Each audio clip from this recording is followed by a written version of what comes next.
Alors, petite news de l'autre côté de l'Atlantique, l'avenir de la Chevrolet Bolt électrique de plus en plus incertain. En annonçant mardi vouloir dépenser 7 milliards de dollars américains au Michigan dans le but d'accroître considérablement la production de véhicules électriques, General Motors a parlé de convertir l'usine d'Orion, près de Détroit, à l'assemblage de camionnettes à batterie, notamment les Chevrolet Silverado et GMC Sierra EV. Donc les pick-up, hein, vous l'aurez compris. L'usine en question sert actuellement à fabriquer les Bolt EV et EUV, ou plutôt servait après une reprise de 2 semaines au début du novembre dernier, 2021 donc. Ces deux modèles sont encore en arrêt le temps que le constructeur s'occupe de fournir des batteries de remplacement à tous les exemplaires existants. Ah oui, c'est vrai qu'il y a le rappel aussi pour les Chevrolet Bolt. Et oui, ne pas oublier ça aussi.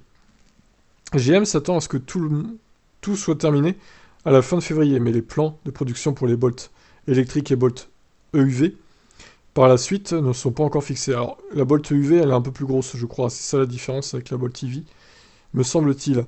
Ce dernier a bien confirmé à quelques médias américains que l'usine d'Orion continuera à assembler des Bolt pendant sa conversion au pick-up électrique, mais sans rien dire de plus pour le futur. Il ne semble y avoir aucun déménagement de prévu dans une autre usine de GM.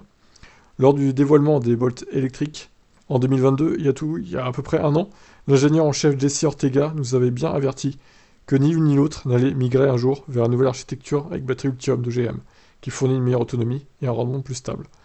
Pourquoi les maintenir en vie quand d'autres produits clairement supérieurs seront disponibles au sein de la gamme? Pour le prix, rappelons que GM a annoncé au CES de Las Vegas la venue d'un Equinox EV à technologie Ultium. La photo donc ci-dessous. Le véhicule est attendu sur le marché canadien à l'automne 2023 avec un prix de base d'environ 35 000 dollars. 2023 seulement, automne 2023, c'est dans longtemps, hein. Un an et demi quoi, même un peu plus. Transport et préparation en Suisse selon le constructeur, donc les 35 000 dollars. Il serait donc plus abordable que les Bolt EV et Bolt EV, qui débutent respectivement à 38 198 et 40 198. Ouais, mais cette voiture, elle va arriver dans un long moment, finalement, donc bon. Bah Tesla a encore un boulevard devant elle, hein. En Amérique du Nord. La concurrence, ça a du mal à se bouger là-bas, quand même, hein. Ça perce gentiment, mais bon, c'est un peu fébrile. Voilà pour cette news concernant les Chevrolet électriques. Ciao, ciao.